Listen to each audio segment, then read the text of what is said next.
Kaleshwaram project పర్యటనకు BRS ఎమ్మెల్యేలు ఎమ్మెల్సీలు సిద్ధమయ్యారు. ఈ మేరకు నేడు రేపు ప్రాజెక్టుని సందర్శించనున్నారు. బడ్జెట్ ప్రసంగం ముగిసిన వెంటనే బీఆర్ఎస్ ఎమ్మెల్యేలు ప్రాజెక్టు పరిశీలనకు బయలుదేరనున్నారు. ముందుగా కరీంనగర్ ఎల్ఎండి రిజర్వాయర్ను సందర్శించి రాత్రి అక్కడే బస చేయనున్నారు. అనంతరం కన్నేపల్లి పంప్ హౌస్ మేడిగడ్డను సందర్శించనున్నారు.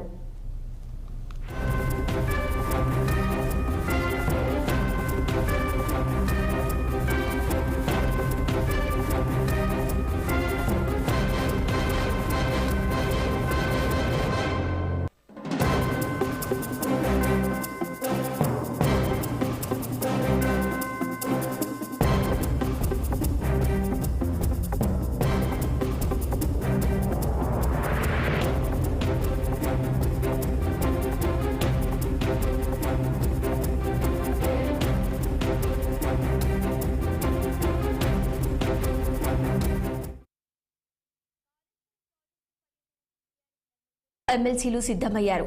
ఈ మేరకు నేడు రేపు ప్రాజెక్టుని సందర్శించనున్నారు. బడ్జెట్ ప్రసంగం ముగిసిన వెంటనే బీఆర్ఎస్ ఎమ్మెల్యేలు ప్రాజెక్టు పరిశీలనకు బయలుదేరనున్నారు. ఇక ముందుగా కరీంనగర్ ఎల్ఎండి రిజర్వాయర్ను సందర్శించి రాత్రి అక్కడే బస చేయనున్నారు. అనంతరం కన్నేపల్లి పంప్ హౌస్ మేడిగడ్డను సందర్శించనున్నారు.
కాళేశ్వరం ప్రాజెక్టు పర్యటనకు బీఆర్ఎస్ ఎమ్మెల్యేలు ఎమ్మెల్సీలు సిద్ధమయ్యారు. ఈ మేరకు నేడు రేపు ప్రాజెక్టును సందర్శించనున్నారు. బడ్జెట్ ప్రసంగం ముగిసిన వెంటనే బీఆర్ఎస్ ఎమ్మెల్యేలు ప్రాజెక్టు పరిశీలనకు బయలుదేరనున్నారు. ఇక ముందుగా కరీంనగర్ ఎల్ఎండి రిజర్వాయర్ను సందర్శించి రాత్రి అక్కడే బస చేయనున్నారు. అనంతరం కన్నేపల్లి పంప్ హౌస్ మేడిగడ్డను సందర్శించనున్నారు. ఇక ఇదే అంశంపై మరింత సమాచారం మా ప్రతినిధి కృష్ణ అందిస్తారు. కృష్ణ, చెప్పండి, కాళేశ్వరం ప్రాజెక్టు సందర్శనకు బీఆర్ఎస్ ఎమ్మెల్యేల బృందం సిద్ధమైనట్టుగా తెలుస్తోంది. దీనికి సంబంధించిన పూర్తి డీటెయిల్స్ ఏంటి? Good morning Shirisha. చూసినట్టయితే ఏదైతే కేసీఆర్ ప్రభుత్వం ప్రతిష్టాత్మకంగా తీసుకుని నిర్మించిన కాళేశ్వరం ప్రాజెక్టు, దానికి అనుసంధానమైన మేడిగడ్డ, లక్ష్మీ బ్యారేజీలను ఈ రోజు బడ్జెట్ సమావేశం అనంతరం బీఆర్ఎస్ ఎమ్మెల్యేలు ఎమ్మెల్సీలు సందర్శించడానికి బయలుదేరుతున్నారు. ముందుగా వీళ్ళు కరీంనగర్ లో ఉన్న ఎల్ఎండి ప్రాజెక్టును సందర్శించిన తదుపరి ఈ రోజు మాత్రం రాత్రి బస్ అక్కడే చేశాక రేపు ఉదయం 11 గంటలకు వరంగల్ బయలుదేరుతారు. వరంగల్లో కాళేశ్వరం ప్రాజెక్టును సందర్శించి తదుపరి దానికి అనుసంధానంగా నిర్మించిన లక్ష్మీ బ్యారేజ్ కానీ మేడిగడ్డ బ్యారేజీలను సందర్శిస్తారు. సందర్శించాక ఎప్పుడైతే ఈ ఎలక్షన్ల ముందు మేడిగడ్డ బ్యారేజ్ కుంగింది, దానిలో గుంత ఏర్పడి దాని కుంగిన తదుపరి కాంగ్రెస్ గవర్నమెంట్ వచ్చిన అప్పటి నుంచి బీఆర్ఎస్ ప్రభుత్వాన్ని నిలదీస్తుంది. దీంట్లో ఎన్నో అవకతవకలు జరిగినాయి. దీన్ని ప్రతిష్టాత్మకంగా చెప్పేసి చాలా బడ్జెట్ వేస్ట్ చేశారని చెప్పేసి బీఆర్ఎస్ ప్రభుత్వం నిందిస్తుంది. దాన్ని చూపించడానికి, ఎందుకంటే ఇప్పుడు గత 10 రోజులుగా కురుస్తున్న భారీ వర్షాల కారణంగా గోదావరి నిండుగా పొంగి బొరుగుతుంది. దాన్ని చూసి ఇప్పుడు దాన్ని సందర్శించి దీంట్లో అవకతవకలు జరగలేదని తర్వాత రేపు 11 గంటల తర్వాత మీడియా సమావేశం ఏర్పాటు చేసి దాంట్లో వాళ్ళు చర్చించనున్నారు. Shirisha. Right Krishna, thank you.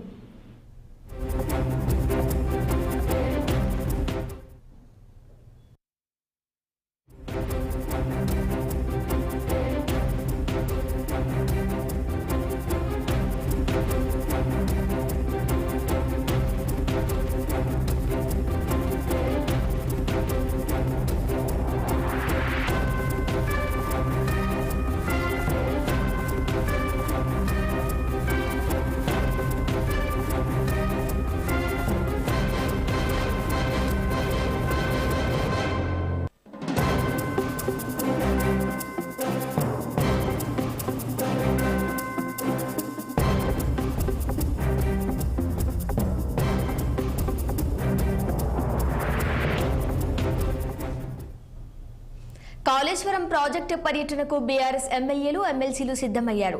ఈ మేరకు నేడు రేపు ప్రాజెక్టును సందర్శించనున్నారు.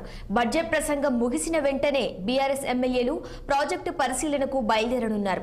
ఇక ముందుగా కరీంనగర్ ఎల్ఎండి రిజర్వాయర్ను సందర్శించి రాత్రి అక్కడే బస చేయనున్నారు. అనంతరం కన్యపల్లి పంప్ హౌస్ మేడిగడ్డను సందర్శించనున్నారు. ఇక ఇదే అంశంపై మరింత సమాచారం మా ప్రతినిధి ప్రవీణ్ అందిస్తారు. ప్రవీణ్, చెప్పండి, కాళేశ్వరం ప్రాజెక్టు సందర్శనకు బీఆర్ఎస్ ఎమ్మెల్యేల బృందం సిద్ధమైనట్టుగా తెలుస్తుంది. సంబంధించిన పూర్తి డీటెయిల్స్ ఏంటి? Good morning Suresh. అయితే భారత బృందం క్షేత్రస్థాయిలో సందర్శించడానికి పార్టీ వర్కింగ్ ప్రెసిడెంట్ కేసీఆర్, మాజీ మంత్రి హరీష్ రావుతో పాటు ఎమ్మెల్యేలు ఎమ్మెల్సీలు ఈ 2 రోజుల పాటు కాళేశ్వరం ప్రాజెక్టును సందర్శించనున్నారు. అదేవిధంగా ఈ రోజు కరీంనగర్ లోని ఎల్ఎండి డ్యామ్ ను సందర్శించడానికి వస్తున్నారు. అయితే మధ్య మానేరులో 27.50 టీఎంసీల నీరు నిల్వ ఉండగా ప్రస్తుతం మాత్రము 5.8 టీఎంసీలు మాత్రమే ఉన్నది. అయితే దిగువ మానేరు మొత్తం నిల్వ వచ్చేసి 24.07 ఉండగా ప్రస్తుతం మాత్రం 5.25 మాత్రమే ఉన్నది. అయితే 4 లక్షల ఎకరాలకు నీటి సాగును అందించడానికి ఎల్ఎండి డ్యామ్ అనేది నిర్మాణం జరిగింది.